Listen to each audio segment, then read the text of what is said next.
నంద్యాల జిల్లా డోన్ మండలం కొత్తకోట గ్రామంలో పార్టీలకు అతీతంగా కృషి చేస్తామని గ్రామ సర్పంచ్ చంద్రన్న యాదవ్ ఊర్లోని వీధి లైట్లు డ్రైనేజీ పనులు దగ్గర ఉండి పర్యవేక్షించి ఎటువంటి సమస్యలు లేకుండా చేశామన్నారు. కొద్ది రోజుల క్రితం అంగన్వాడీ కేంద్రంలో చిన్న పిల్లలకు నీళ్ల సమస్యతో చాలా ఇబ్బందులు పడుతున్నారని తెలిసి వెంటనే కుళాయి కనెక్షన్ ఇప్పించామని, అంగన్వాడీ కేంద్రంలో చిన్న చిన్న సమస్యలు ఉన్నాయి, అవి కూడా తీరుస్తామని, గ్రామ అభివృద్ధి కోసం అందరూ కలిసికట్టుగా కృషి చేస్తామని హామీ ఇచ్చారు. ఊర్లో ఏదైనా సమస్యలు ఉంటే మాకు తెలియజేయాలని ఆయన పిలుపునిచ్చారు. గ్రామంలో పార్టీలకు అతీతంగా గ్రామ అభివృద్ధికి తోడ్పడతామన్నారు. యాప్స్ కంపెనీ కింద మామిడి, చీని, సపోటా, జామ, దానిమ్మ మొక్కలు నాటి గ్రామ అభివృద్ధి కోసం ప్రతి ఒక్కరూ ముందుకు రావాలన్నారు. మండలంలో ఎవరైనా సరే మొక్కలు తెచ్చుకోలేని వారికి అండగా ఉండి మొక్కలు ఇప్పించడానికి తమ వంతు కృషి చేస్తామని హామీ ఇచ్చారు. వ్యవసాయ పరికరాలు ఆర్మ్స్ కంపెనీ సబ్సిడీ రూపంలో అందిస్తోందని గ్రామ రైతులు సద్వినియోగం చేసుకోవాల్సిందిగా కోరారు. ఉపాధి హామీ పథకం పనులు కూడా సక్రమంగా జరుగుతున్నాయని, మాకు ఎటువంటి ఇబ్బంది లేదని, ఫీల్డ్ అసిస్టెంట్లు, టీఏలు, పిఏఓసార్ అందరూ కలిసి మాకు బాగా సహకరిస్తున్నారని వారు తెలియజేశారు. ఈ అభివృద్ధి పనులన్నీ గ్రామ ప్రజలు, ప్రభుత్వం అండదండలతో నెరవేర్చగలిగామని ఆయన తెలియజేశారు. ఏమంటే గత కొన్ని నెలలుగా ఫీల్డ్ అసిస్టెంట్లకు, కూలీలకు బిల్లులు సరైన సమయంలో అందడం లేదని, ఇట్టి విషయంపై అధికారులు శ్రద్ధ ఉంచాలని మనవి చేశారు. నేను చంద్రన్న యాదవ్ నా పేరు. అది కొత్తకోట గ్రామం, డోన్ మండలం, నంద్యాల జిల్లా.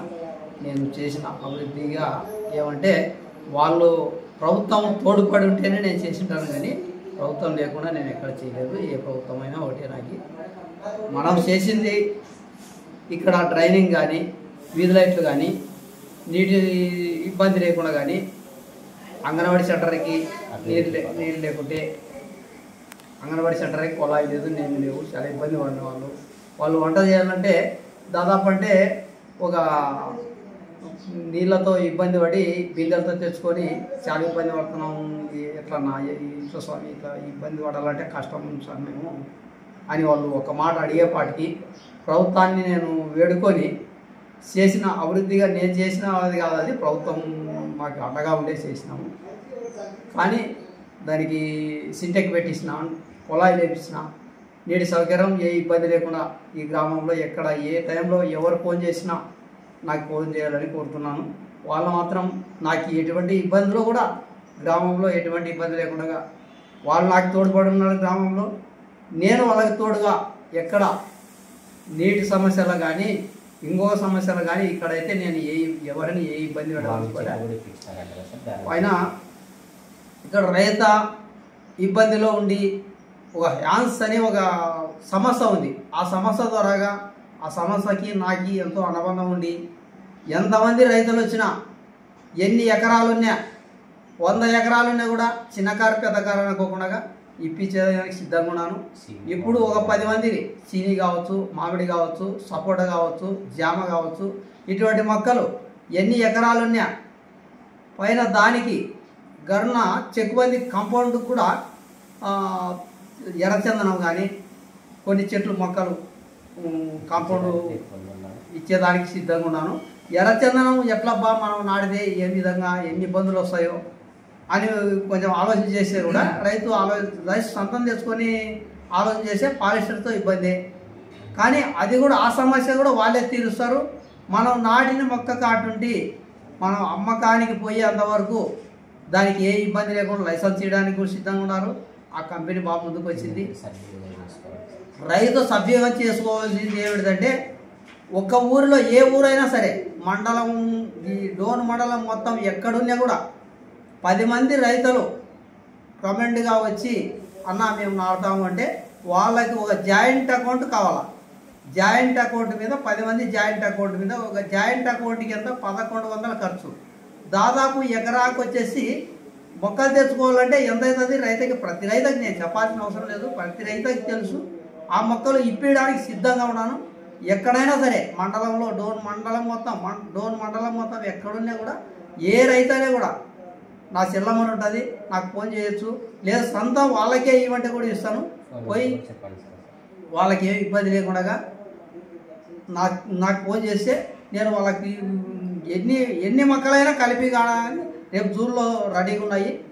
వాళ్ళు వచ్చి రైతులు 10 మంది మేము జాయింట్ అకౌంట్ చేసుకుంటాము అంటే వాళ్ళ ద్వారా చెప్పించి బ్యాంక్ వాళ్ళకి కానీ జాయింట్ అకౌంట్ చేపించి ఆ 10 మంది జాయింట్ అకౌంట్ తర్వాత 100 మంది వచ్చినా ఇప్పించేదానికి సిద్ధంగా ఉన్నాను. దానికి ఏ సమస్య లేవు. మామిడి చెట్లకి రూపాయి ఖర్చు పెట్టాల్సిన అవసరం లేదు. ఒక వెహికల్ ఒక్కటి వాళ్ళు బాడీ తీసుకొని ఎక్కడ లేదు ఈ గుత్తి దగ్గర, మనకంతా 30 కిలోమీటర్ల లోపలే వెహికల్ తీసుకొని పోతే ఒక పాండ్యం చెట్టు కావచ్చు, సంగారెడ్డి కావచ్చు, కడెం కావచ్చు, కానీ 10 మంది కోరిని కాడే ఇప్పిస్తాం చెట్లు కూడా. ఇంతవరకు అయితే ఆ కంపెనీ వాళ్ళు మనకి ఏం చెప్పినారు, కడెం చెట్టే ఇప్పిస్తామని చెప్పేసినారు. కొంతమంది పాండ్యం కావాలని పక్కన చేసుకున్నారు. పాండ్యం అయితే మేము నాడుతామంటుంటే సారిని వేడుకొని వాళ్ళని మా విధానంగా వాళ్ళకి చెప్పి సమాధానం చెప్పి మన మీటింగ్లకు పోయినాను. మీటింగ్లో వేస్తారు ఇట్లా పాండ్యం మీద ఎక్కువ మొగ్గు చూపుతున్నారంటే పాండ్యం చెట్టు ఇచ్చేదానికి కూడా సిద్ధమే చెప్పేసి అన్నారు. దానికి కత్తెరలు, డ్రమ్స్, మందు కొట్టుకోవడానికి డ్రమ్ము కానీ, మందు కొట్టుకోవడానికి పంపులు కానీ, ఇట్లాంటివి ఇంకా కొన్ని కొరముట్లు చేసుకోవడానికి, చెట్లు పాలు చేసుకోవాలంటే ఇబ్బంది అని చెప్పి ఆ విధంగా మళ్ళీ అడిగితే వాళ్ళు దానికి కూడా మేము సగం సబ్సిడీ ఇస్తాము, సబ్సిడీ సగం మీరు కట్టండి అని చెప్పి వాళ్ళు దానికి కూడా ముందుకు వచ్చారు. చెట్టు సాకడానికి నీళ్లు ఉండి రైతు ఎవరైనా సరే ఎన్ని చెట్లైనా సరే ఇప్పడానికి సిద్ధంగా ఉన్నాము.